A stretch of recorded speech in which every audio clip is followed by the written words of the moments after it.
Proverbe chapitre 6.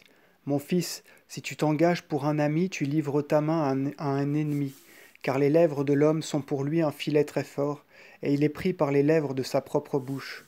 Fais, ô mon fils, ce que je te recommande, et veille à te sauver. À cause de ton ami, tu t'es mis entre les mains des méchants. Hâte-toi de t'affranchir et stimule l'ami pour qui tu as répondu. N'accorde point de sommeil à tes yeux, ni d'assouplissement à tes paupières, pour te sauver comme un daim des filets et comme un oiseau du piège.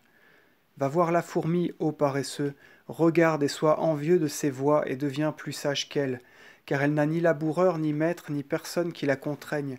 Cependant elle prépare l'été sa nourriture, et en fait d'abondants magasins au temps de la moisson. Ou bien encore va voir l'abeille et apprends comme elle est industrieuse, et comme son industrie est digne de nos respects, car les lois et les infirmes usent pour leur santé des fruits de son labeur. Or elle est glorieuse et désirée de tous, et si chétive qu'elle soit, on l'honore parce qu'elle apprécie la sagesse. Jusque à quand, ô paresseux, resteras-tu couché? Quand sortiras-tu de ton sommeil? Tu dors un moment tu t'assieds, tu t'assoupis un peu, tu te tiens un moment les bras croisés, et cependant arrive sur toi la pauvreté comme un dangereux voyageur, et le besoin comme un agile courrier. Mais si tu es actif, ta moisson te viendra comme une fontaine, et l'indigence s'enfuira comme un courrier hors de service. L'homme insensé et pervers chemine en une voie qui n'est point bonne. Mais il approuve de l'œil, il fait signe du pied, il enseigne par le mouvement de ses doigts. Son cœur pervers pense à mal, en tout temps un tel homme porte le trouble dans la cité. À cause de cela, soudain arrivera sa perte, ce sera une chute, une ruine sans remède. Il se réjouit de toutes les choses que est le Seigneur, aussi sera-t-il brisé à cause de l'impureté de son âme.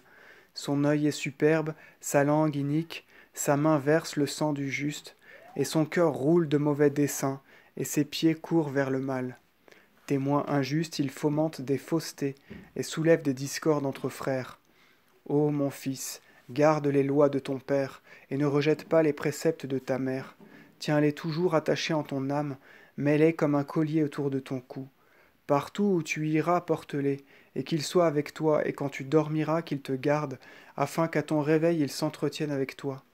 Les commandements de la loi sont une lampe, une lumière, c'est la voie de vie, c'est la correction et la discipline, qui te garderont de la femme mariée et des artifices de la langue étrangère.